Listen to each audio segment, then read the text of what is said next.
They said aliens came in peace, but no one warned me what it meant to live with one. When Alexa moved into my shelter, she was calm, almost cold. Blue hair like fire frozen mid-motion. Eyes that never blinked longer than needed. A body too perfect to be comfortable around, and a silence that filled every corner of the room. I thought she was just passing through, another refugee trying to survive Earth's wreckage like the rest of us. But the moment her breathing changed, the second her skin lit with that eerie, soft pulse, something in me shifted. It wasn't love. Not at first. It was instinct. I should have run. Should have ignored the way her scent made my heart pound. Should have locked the door when she dropped to her knees, eyes glowing, whispering my name like a hunger that could tear the world in half. But I didn't, because something ancient, something not quite human told me she wasn't chasing me, she was choosing me. And from that moment on, I wasn't free, I was hers. The world ended with a whisper, not a bang. No sirens, no nukes, just silence. And then, one by one, their ships filled our skies. They didn't attack. They didn't threaten. They landed and waited. Diplomats called it a migration. Scientists called it an anomaly. Survivors like me, we called it an invasion with good manners. The truth is, Earth broke long before they arrived. Climate collapse, wars over water, governments that imploded under their own greed. When the Vitrali Alexa's people came down, it wasn't as conquerors. It was as the only ones who still had clean air, working technology, and some version of hope. So the UN signed some agreements, shared Earth's remaining land, paired humans and aliens in recovery shelters. Some called it integration. Others called it a joke. I just called it Thursday. I didn't ask for a roommate. I certainly didn't expect a tall, feral-eyed woman with skin that shimmered when the light hit right, and a voice like broken glass wrapped in silk. She didn't talk much. She observed, studied, took notes in a strange glowing tablet that vanished into her belt when she wasn't using it. She didn't need me. That much was clear. I was just a number on a housing form. But from the moment Alexa walked into that crumbling industrial warehouse we both called home, something cracked inside me.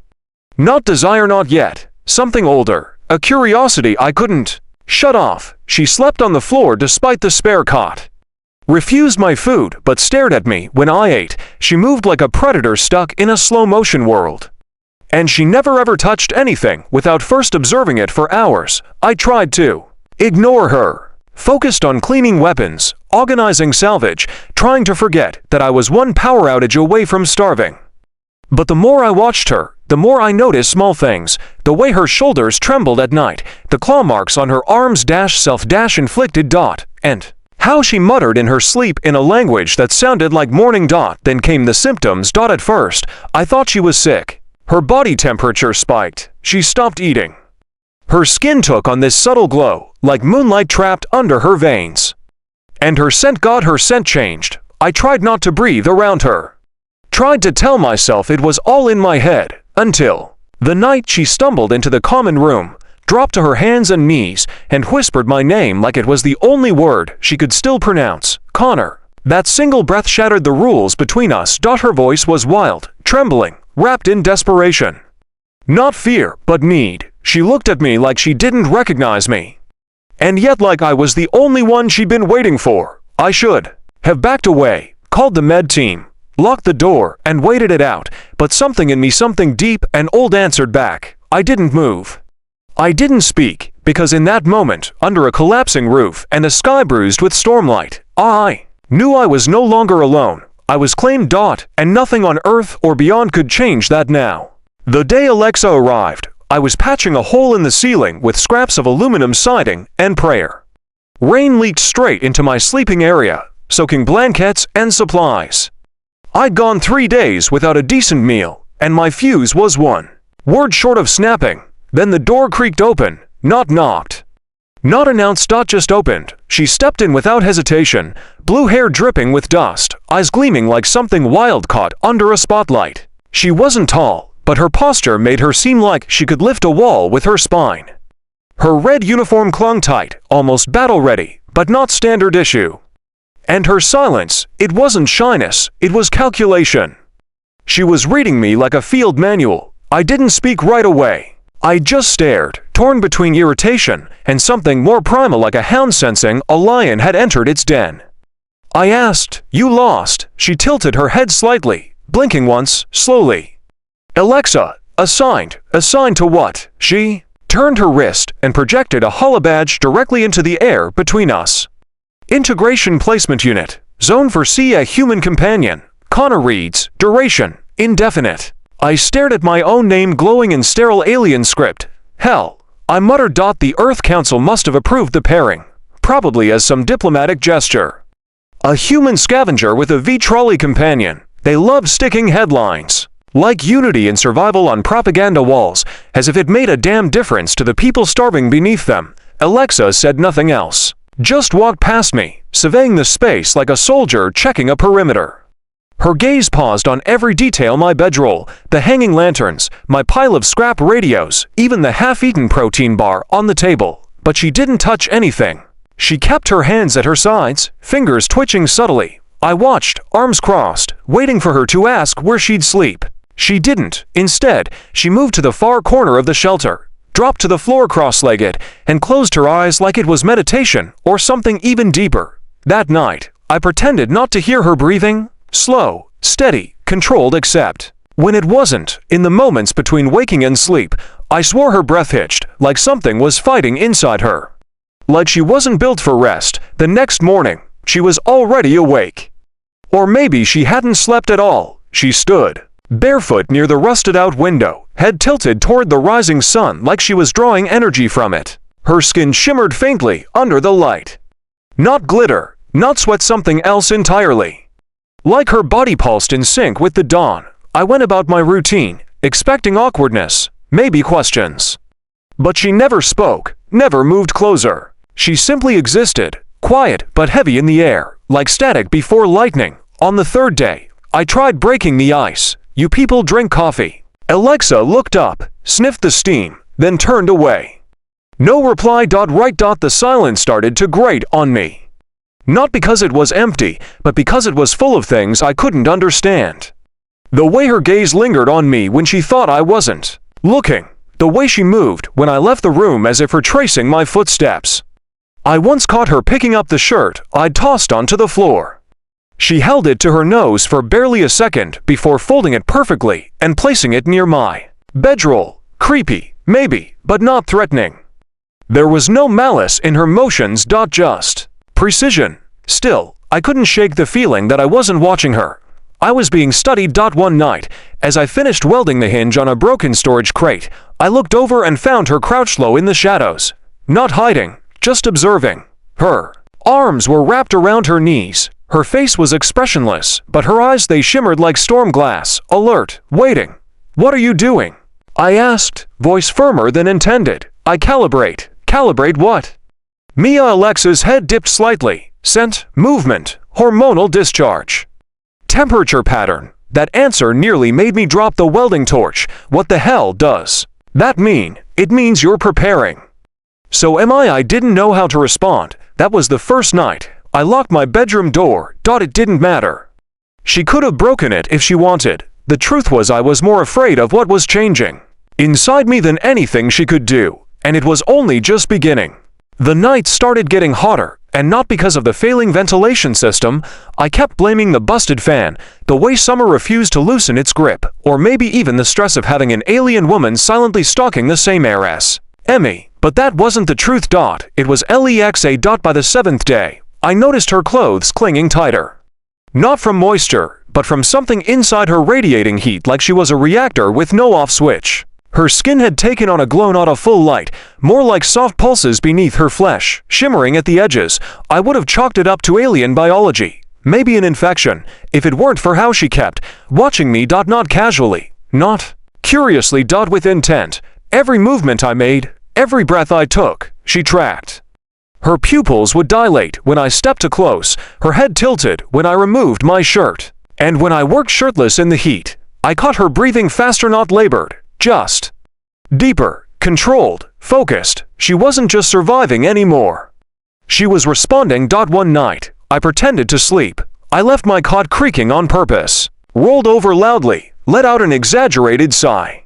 Minutes later, I heard it bare feet sliding across the dusty concrete. No words. Just a presence hovering inches from the edge of my cot. She was standing there. I could feel it. My skin prickled. Every instinct screamed to open my eyes, to say something. But I didn't, because part of me didn't want her to stop. The next morning, I woke up drenched in sweat. My dreams had turned violent flashes of claws, of chasing shadows, of being caught and not resisting. Alexa wasn't at her usual spot by the window. Instead, she crouched low near the metal beams, her fingers digging into the dirt floor. Her posture was feral predatory. Her eyes flicked to me when I stood, and she immediately looked away. Her breathing was shallow, ragged. "Are you sick?" I asked. "No," she replied. But her voice had dropped deeper, huskier, trembling around the edges. I approached slowly. Her skin looked fevered. I reached out instinctively. She jerked away, growling low, sharp, animal. It wasn't a warning. It was a plea. "Alexa, talk to me." "What's happening?" Her lips parted, revealing teeth slightly elongated, sharper than before. "I enter prime. A biological cycle, uncontrollable, triggered by exposure." I blinked. Exposure to what? Her gaze drilled into mine. "You." My mouth went dry. She stood abruptly, pacing in a tight circle. Her hands flexed at her sides, muscles twitching beneath her flawless skin. Her body language wasn't aggressive, it was restrained, like she was fighting something inside her. "I didn't ask for this," she muttered. "Your scent changed. Your presence activated my sequence." I took a step back. "Wait, are you saying I triggered some kind of alien heat?" She nodded. "Your body reaches mating frequency," mine responds. I laughed, mostly to cover the panic. "This has to be a joke." Alexa didn't smile. "We truly do not joke in prime. We bind." A chill chased down my spine despite the sweltering air. Bind. Permanent neural imprint. Physical craving. No reversal. We choose once. "And you chose me." "No," she said, voice cracking. "My body did. I must fight it, or accept. This wasn't some sci-fi movie trope. This was real, biological, evolutionary, and I was standing in a room with an alien woman on the edge of transformation, desperate to resist herself and me. I wanted to be noble. Wanted to create distance, but deep inside, something darker stirred. The urge to step forward, to reach out, to touch, because I wasn't just reacting to her. My body was reacting too. That night, I couldn't sleep. I wandered to the roof, letting the night air chill the fire burning under my skin. The stars above were foreign now. Earth wasn't Earth anymore. Everything had changed when the ships came, especially us. Behind me, I heard the creak of the access door. Alexa. She didn't speak. Just sat beside me, silent, breathing hard. After minutes of silence, she whispered, "You feel it, don't you?" I nodded. "I don't want to hurt you," she said. "Then don't. I might not be able to stop.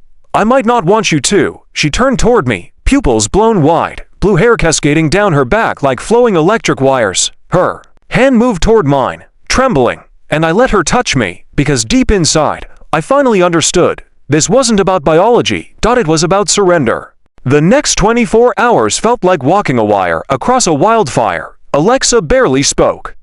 Her breath was shallow, her posture stiff, but her eyes, those electric, storm-colored eyes, never stopped tracking my every move. She didn't eat. She didn't sleep. She just endured, like her own body had become a battlefield. I wanted to help her. I did, but I didn't know how. Touch seemed risky. Words felt hollow. Space didn't help, and proximity only made it worse. I'd become a trigger. The air between us pulsed, dense with something we weren't naming, but couldn't escape. I spent the afternoon breaking down scrap for trade. Anything to focus my mind, but I kept glancing toward the door, half expecting her to appear and say something, anything. She didn't. The silence dragged into night. That's when the sound came. A low, guttural snarl, not pain, need. I dropped my tools and rushed back to the shelter. Inside, the air was heavy, almost wet with heat. My breath caught in my throat. She was crouched on the floor, one knee bent, the other foot planted. Her fingers clawed into the dirt. Her skin shimmered brighter than ever before, radiating from within like molten silver trapped under silk. When she turned toward me, her eyes had changed, still hers, but sharper, dilated, urgent. "Leave," she rasped. "No, I warned you." I stepped closer. "You said this was a cycle." Something your body can't control. Her jaw clenched. And you're here. She hissed. Why? I didn't answer. I couldn't, because the truth was unbearable. I wanted her. Not just physically, not just the surface, I wanted the way. She looked at me like I mattered, like I wasn't broken like this world. I wanted to be chosen, needed, claimed. Suddenly, her body lurched forward, not at me, toward me. She landed on her hands and knees, crawling, her breathing ragged. Her skin flushed dark rose, her muscles coiled tight beneath her flawless frame, her hair falling in wild strands over her face. Connor, she whispered, voice breaking. It's not safe. I'll burn through this place, then burn it. I said, with me in it. She froze, her hands digging into the floor. You don't understand, she trembled. If I mark you, it's forever. I'm not afraid of forever, I replied. Silence. Then she moved slowly, like a predator suppressing the instinct to pounce. Her knees pressed into the dirt. She approached 1 inch at a time, watching for the moment I flinched. I didn't when she reached me. She sat back on her heels and looked up. Her hands rose, trembling, and pressed to my chest. I can't undo what I'm about to do, she whispered. I wouldn't let you, I said. Her hands moved to my shoulders, her touch blazing with energy somewhere between heat and lightning. I could feel her body vibrating with instinct, with a kind of fire biology couldn't explain. She wasn't just reacting. She was choosing, and so was I. In one fluid motion, she leaned in, pressing her forehead to mine. Her breath warmed my lips, her scent intoxicating and unnameable, wrapped around me like a drug. Then hold still, she whispered. The world melted away. I didn't feel fear. I felt belonging. Her hands gripped my jaw. Her lips hovered an inch from mine. Her pupils glowed faint violet, just for a moment, and then she marked me. Not with claws, not with pain. With presence. Something passed between us, raw, ancient, magnetic, a bond neither of us could undo. When it was done, she collapsed against me, her breathing shallow, her body spent. I caught her before she hit the ground, cradling her in my arms like she weighed nothing. Her voice was a flicker in my ear. Now we're bound. I carried her to my cot and laid her down gently. As she drifted into sleep, I sat beside her, wide-eyed, heart racing. This wasn't lust. This wasn't curiosity. This was transformation. We weren't strangers anymore. We were something else, and I had no idea what came next. I woke up before her. Elexa lay beside me, breathing softly, skin dimmed to its usual pearl-like hue. The glow was gone. The heat had eased. Whatever storm had taken her, it had passed, and I was still here, tangled in its aftermath. I sat up, slowly, unsure if touching her would undo whatever fragile thing we'd become. My body still ached with sensation, not pain, just intensity. Like I'd crossed some invisible threshold that couldn't be reversed. She stirred, her eyes fluttered open, and for the first time since she'd arrived, they didn't look guarded. No calculations, no detachment. Just a quiet recognition. You stayed, she murmured. I wasn't going to leave. Her fingers reached for mine, hesitant but not trembling. Our palms met in the space between us. I could have hurt you, she said. You didn't. Her brows furrowed. You don't understand the imprint. It's not temporary. It's neural, emotional, biological, spiritual. I gave a faint smile. We'd be terrible at casual dating. Alexa blinked, then, almost imperceptibly, smirked. That was the moment I knew something fundamental had changed, not just in her, but in us. For the first time, she let me see who she was without the armor. I've never bonded before, she confessed, voice low. Truly choose only once. I thought it would be a soldier, a warrior, someone from my world. I exhaled, slowly. Instead, you got a junk scavenger with trust issues and a short fuse. You're more than that, she said. No hesitation. No pity. Just truth. We spent most of that day in silence, but not the heavy kind. It was the kind that hummed with new energy and understanding settling into our bones. Later, while I cleaned out the storage bins, she sat near the door, watching the sunset like it meant something sacred. Her posture relaxed, hands folded in her lap. She looked almost a human. I was taught your species was dangerous, she said suddenly. We were taught you didn't feel anything. Alexa turned to face me. They lied to both of us. That night, we shared food. Real food, not rations. I brought out a small stash I'd hidden for emergencies: dried fruit, canned stew, a half-melted chocolate bar. Her reaction to the chocolate, eyes wide, a small gasp, and then a quiet "This is what your people fight wars over." Sometimes love too, I said, half joking. She looked at the wrapper. I understand now. Later, she found a dusty speaker in my pile of junk and fiddled with it. I watched her hands glide over it, graceful, precise. After a few minutes, music crackled out distorted jazz from a lost radio station miles away. We sat there, under the faint sound of saxophone and static, and said nothing. Just existed. Bound. Present. Whole. The V-trolley bonding wasn't just physical, it was dimensional. Alexa explained it to me as a convergence of frequencies: biological, emotional, temporal. Your presence is now imprinted into my nervous system, she said. If you vanish, I'll feel it like oxygen leaving my lungs. That's intense. You accepted it, she said. I didn't have a choice, I answered. She narrowed her gaze. You did, and you chose. There it was again, that word, chosen. For so long, I had survived. Not lived, just moved from one broken day to another, hoping to make it through. But now, someone had chosen me. And more surprisingly, I'd chosen back. She leaned her head against my shoulder. Her skin felt warm, but no longer fevered. Her heartbeat was strange, slightly faster than mine, but I could feel it sync with my own in quiet pulses. Do you regret it? She whispered. Not even for a second. She let out a breath like she'd been holding it for days. I turned to look at her. She met my eyes. And this time, it wasn't instinct driving us. It was trust. We sat like that for hours, until the stars arrived and bathed the ruined city in silver dust. In that moment, I didn't feel like a survivor anymore. I felt like hers. If I could have frozen time, I would have kept us in those first quiet days after the bond. No heat. No panic. Just the subtle pulse between us, a tether I couldn't see, but felt every second. Alexa no longer hovered like a specter. She lived like someone discovering the beauty of gravity. She brushed past me intentionally now, leaned into conversations, and touched my shoulder even when she didn't need to. For the first time in a long while, I didn't feel like just a survivor. I felt wanted. We worked on reinforcing the shelter. Together, she modified our solar unit using alien tech, efficient, silent, glowing faintly at night like it was alive. I traded old engine parts for supplies without bartering down. Why? Because I felt wealthier, rich in something that didn't fit inside a crate, but outside our metal walls. The world still burned. The government didn't care about alien bonding.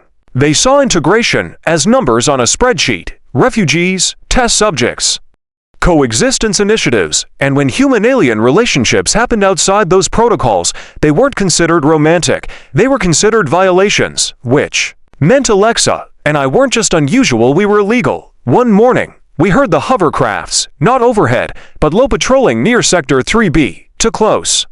Too soon. Alexa tensed before the sound even reached me. She crouched, eyes narrowing, her hands already reaching for her small weapon pouch. They're scanning for anomalies, she said. You mean? US, me, but yes, us. I stared out the narrow slit between rusted wall panels. Dust clouds shimmered in the distance, not close yet, but moving fast. What happens if they find you? Her jaw clenched. They'll remove me. Where? Containment, deprogramming, reconditioning. If they detect the bond, they might consider you compromised. I took a step back. Compromised. What? Like I'm infected, to them? Yes, the word struck deeper than I expected. I'd known the risks. I just hadn't expected to feel them like this. Not after everything we'd shared. Not after the way she curled around me at night. Not after she whispered my name like it meant something sacred. What if we run? I asked. Too risky. They monitor departures. No one disappears clean. I sat down, hands in my hair. We can't keep hiding, I said. I know. She walked over, crouched in front of me. Her palm touched my chest again, right where the bond still hummed like a low drum beat. I closed my eyes, breathing in her warmth. What are you thinking? I whispered that I would burn down their entire system just to keep you safe. I opened my eyes. Her expression wasn't fierce. It was tender. I touched her cheek, and she leaned into my hand. You think I'm the one who needs saving, I said. But I think it's you. That night, we didn't sleep. We talked, really talked, she told me about her world Vitral, a planet of crystalline oceans and sky cities floating on gravity wells. But also war, loss. She'd been a strategist, a tactician. She never planned to come to Earth, never wanted to feel I was engineered to adapt, she said. Not to attach. I kissed her fingers. Looks like you malfunctioned, she laughed. Softly, pressing her forehead to mine. No, I evolved. For a while, we imagined escape. Somewhere distant, a zone with no scanners. A collapsed city no one cared to patrol. We'd change names, stay underground. Find other misfits bonded pairs who also defied systems, but dreaming didn't stop the buzz of patrols. It didn't erase the fear. We decided to move. Pack light. Take essentials. Leave the shelter before they zeroed in. The next morning, she handed me her scarf. This isn't goodbye, she said, but if we get separated this will help you feel me. I tucked it into my jacket without hesitation. We left at dawn. The sky was red. Not symbolic, just pollution, haze, and distant fire. But even so, it felt like a warning. We didn't look back. We only held hands and kept walking. We moved at night. No lights, no fire. Just footsteps over cracked pavement and silent gestures in the dark. Alexa led. I followed. Her body moved like it remembered Earth through instinct, not memory, always stepping around debris before her. Eyes had even scanned it, always listening to the whine like it whispered directions. We passed the shell of a fallen tower, then a scorched train car covered in moss and old tech. No signs of patrols, but still, we didn't speak. Every sound felt like it could snap the thread of luck holding us upright. The mountains were our destination. Remote, thin air. No signals, an abandoned comm station, she said she could rewire for cloaking. A place we could disappear together. We didn't plan forever, we planned the next hill. The next breath, but hope is fragile. And the sky doesn't care who it breaks. On the fourth night, the beam found us. A Lothram echoed through the trees, followed by the unmistakable hum of a trolley. Scout drones, not Earth's machines, hers. Pale silver, serpentine in shape, blinking with surgical precision. She froze. They've come for me, she said softly. I grabbed her wrist. Then we run. They won't chase. They'll lock on. Let them try. But she didn't move. Instead, she pulled me close, forehead against mine, hands shaking. If they take me, she whispered, don't follow. Not a chance. They'll erase me, Connor. Recalibrate everything. I'll forget you. They'll tear the bond out of me. Then I'll rebuild it. Her breath caught. Her eyes flooded. You don't understand, she said. I leaned in closer, pressing my hand over her heart. No, I replied. You don't. The first drone landed behind her. Soft, whispering wind. Then another. And another. I reached for my blade. She grabbed my hand and squeezed. No weapons. If you fight, they'll destroy you, too. Let them try. You're human. I'm yours. Her lips trembled. I'm not strong enough to resist them and save you. Then save one of us. Save yourself. She kissed me. Hard, urgent, desperate. Not like goodbye, like memory. Like she wanted every nerve in my body to record her, store her inside my bones. Then she pulled away, stepped back and surrendered. The drone circled her, threads of blue light wrapping around her arms, legs, spine. She didn't scream. She didn't cry. She looked at me. Connor. I'll find you. They'll wipe me. I'll remind you. The moment she vanished into the transport beam, the world fell silent. No wind. No stars. Just me. And her scarf. I collapsed to the ground and screamed her name until my voice broke. Then I waited. Minutes. Hours. Days. I don't remember how long. Eventually, I made it to the mountains. Found the comm tower, fixed it with shaking hands and stubborn will. I stayed hidden, just like she told me not to. And I listened. Every night, I turned the dial. Caught broken signals, music fragments, pirate news, static. Until one night, a voice slipped through the noise. A soft whisper, peanut butter is confusing. I froze. The signal was faint. But it was hers. Connor, she said again, slower this time. If this reaches you, I don't know who I am. I only know I need to know. I want to remember. I clutched the mic. Alexa, I'm here, I whispered. Come home. Double quote static. Then silence. I didn't sleep that night. The next morning, the wind carried something strange. New footprint. A scent I hadn't smelled in weeks. Salt, ozone, wild stars. I turned, and there she was. No glow. No drone. Just Alexa. She looked different, hair shorter, body slightly thinner, but her eyes remembered. I didn't believe I could fight it, she said. You didn't have to. She stepped forward. I followed your voice. I opened my arms, and she walked into them, not because of instinct, not because of programming, but because she chose me again, this time. No fire burned around us, only the quiet warmth of something stronger, a bond that no system could rewrite.